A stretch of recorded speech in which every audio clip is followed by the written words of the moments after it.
Hey friends, welcome back to my channel. It is a very noisy afternoon here. There are tons of sirens going by. I'm not sure what's going on. I hope everybody's okay. I'm going to keep on filming, but I do apologize for the noise.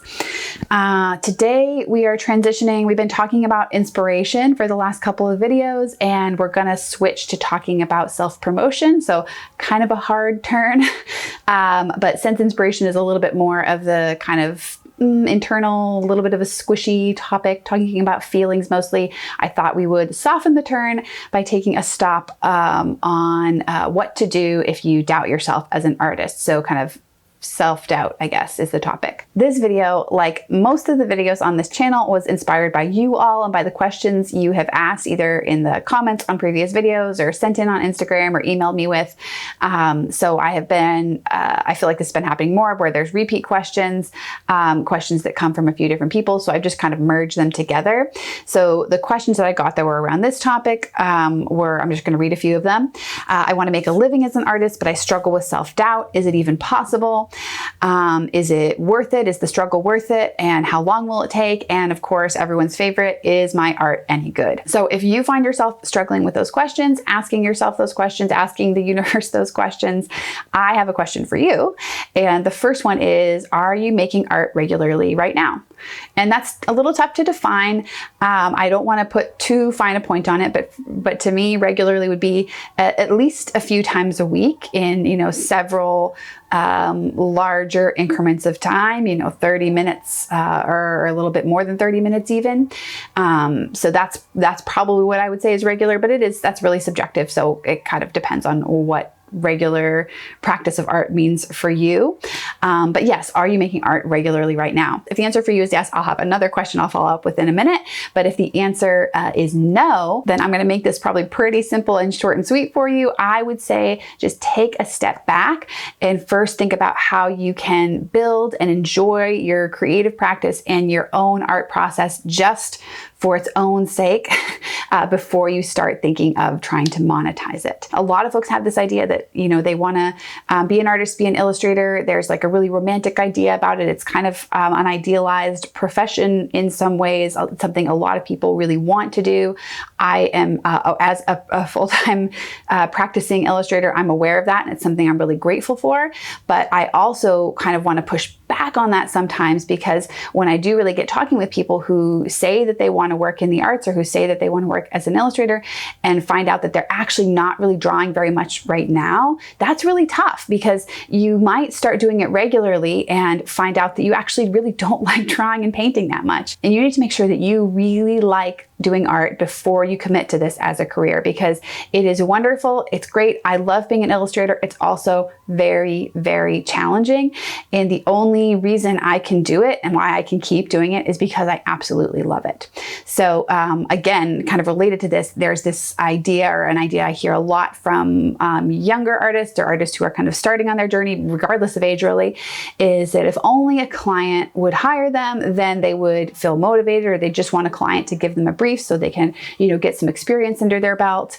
And I don't want to burst your bubble, and maybe you will have a different experience than I have, but working for clients is much harder than working for yourself.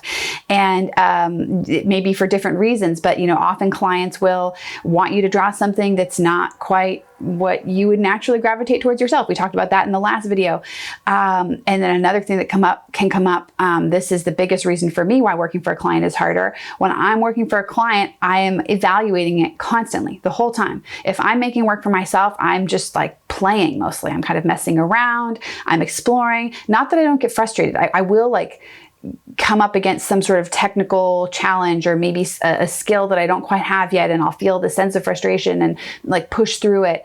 And I do still kind of have those phases of, the ugly phase in a painting where you just want to like throw it in the bin and give up on it completely because it looks terrible. That still happens when it's a personal project for me, but it's like times 100 when it's with a client project. And I really struggle. It's still a challenge for me, even after years, while I'm working on a client project, to not just get beaten down by that, by that sense of self-doubt, by that inner critic. So you have to really, really love this process. You have to love the actual practice of drawing and painting and want to spend your time drawing and painting in order to work in this industry. So yes, if you're not doing that yet, think about how you can do that before you start thinking about how to monetize it. All right, now if you did answer yes, if you are regularly drawing and painting, so we talked about kind of a subjective definition for that, but whatever regular drawing and painting means to you, if you are doing that regularly and you still struggle with self-doubt about whether you're going to be able to make it in the industry, my answer is probably frustratingly simple for this one. It's just to keep going anyway. So if you really love making art, if you really love drawing and painting, or I'm saying drawing and painting, but maybe it's sculpting or sewing or embroidery or whatever it is, if you love the practice of making something, if you actually really love that, give yourself over to that process and trust that it takes time. Now, I'm not just saying to keep on blindly making work and throwing it out there and putting whatever on social media willy-nilly. What am I even saying? I'm not suggesting that you should just keep on making work without questioning it or without thought or without strategy. At some point you can and should start thinking about where your work fits in a market. We're going to talk about that, I think maybe next week or the week after, and think about how you can build work that specifically aligns you with that. But know that if you are making consistent work, quality work that has a voice and has a perspective and looks consistent throughout, and if you're not doing that yet, if you keep drawing and painting, it will get there. But if you are already doing that, continuing to put that out there, continuing to put it on social media, on your online portfolio, all of that, most likely, I always hesitate to give absolutes, but really you will almost certainly get some traction at some point if you really are paying attention to what's working and reiterating things and trying over again in a slight variation. If something that you tried already hasn't seemed to work, persistence is the key and consistency is the key. So this is, I think in the last video, was it the last video? In one of my recent videos, I've used the analogy about lifting weights and, needing to lift the light weights before you can lift the heavy weights. And this is a similar principle, and that's persistence and consistency. So even if you get up to lifting, heavier weights, if you do it for 6 months, it's not necessarily going to change that much about your body. You have to be doing it for years. And illustration maybe has a shorter timeline, but it can have a long timeline. So just know that if you're not seeing things miraculously happening really fast, that's very normal. It didn't happen super fast for me either. It was a year of putting out almost daily work that before I got, not quite a full year, almost a full year of putting out daily work before I got my first commercial inquiry. And I've talked about this in my art timeline video. Sorry, I'm having allergies today. If you're new to the channel or if you haven't seen that yet, I'll link it in the description and you should go watch it because it really does give you a good sense of how long it takes to build a career. I got my first commercial inquiry after about a year, but it was a couple years after that it was really at a full-time income in terms of actually being a job. Know that it takes time and that the best thing that you can do is keep on going. And I don't know what to say beyond that. So trust that it takes time, trust yourself, and try to enjoy the process as much as possible. But to actually deal with that self-doubt that creeps up, which it inevitably will, because I still struggle with that and I'm pretty established as an illustrator at this point, you will really need to, I feel like a broken record here, but you will really need to absolutely love that process of making art, which is going to give you this sense of trust that even if things are hard, you're going to keep doing it. You're going to keep coming back to actually making the work because you just love it. And the second point is also related to trust, and that's a trust in yourself that you are resourceful, that you're determined, that you are going to keep coming back to it and trying to figure it out. If it's not working, you're going to change your approach. You're going to look at a different market. You're going to, try new tactics if the ones that you've been trying aren't getting you where you need to be. So absolutely loving the work, work and then trusting yourself and your own determination, those are going to be key to managing that self-doubt as it creeps up. So confronting self-doubt and continuing to work despite it is not just this blind belief that, yes, someday I'm going to work for Apple, someday I'm going to work for Google. It's not about telling yourself, a mantra of all of the famous clients you're going to work for and the millionaire that you're going to be from your art and illustration.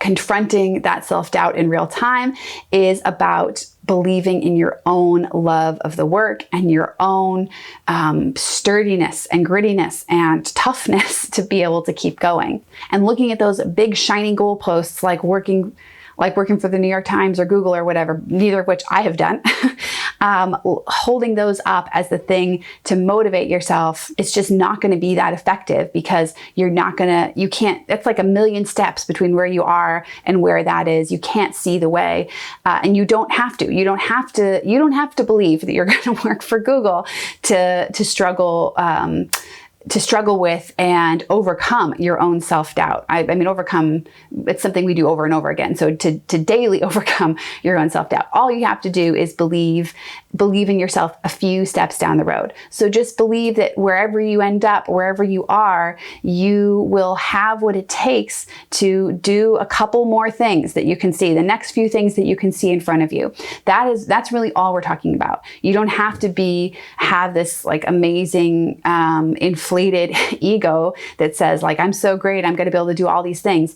All you have to do is say, I love making the work. And genuinely mean it. You have to love making the work. I love making the work. And I know that I can do the next couple of things that are in front of me. And in case you haven't watched that art timeline video, I do want to, parse out a little bit what I mean by like strength and grittiness, because I don't necessarily mean just like working all hours of the day and night or being like a person who naturally has like a really tough personality. I would say I am naturally a pretty soft person and I really have struggled with motivation throughout my life. I'm naturally pretty disorganized. I'm like a very feeling person. I'm an Enneagram type 4. And then I also really struggle, I talk about this in Art Timeline video, but I've struggled pretty significantly with health issues.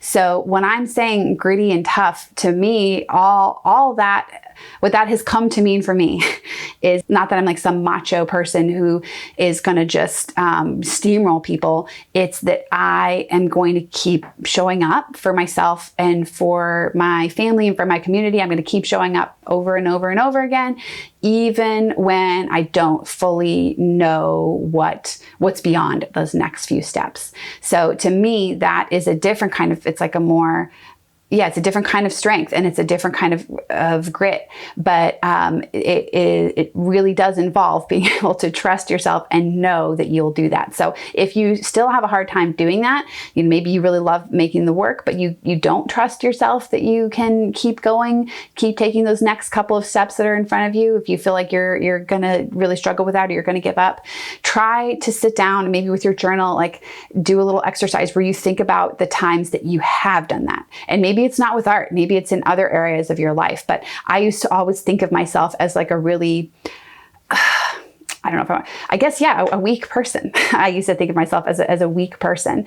And it has taken a reimagining of what I believe strength and determination to be and how I imagine that they actually work in the real world. But I have changed my mind pretty significantly and now can see all of these areas. Initially it was outside of art, but I can see all of these areas where I have been really strong and really determined and really persistent and kept going.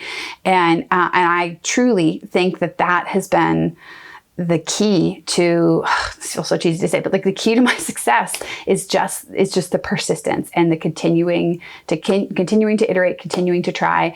And I guess maybe it's the two keys. It's love and persistence. So loving the work and continuing to faithfully show up. So yes, this turned into a longer video than I had imagined initially, but I hope you found it helpful. I hope you found it encouraging.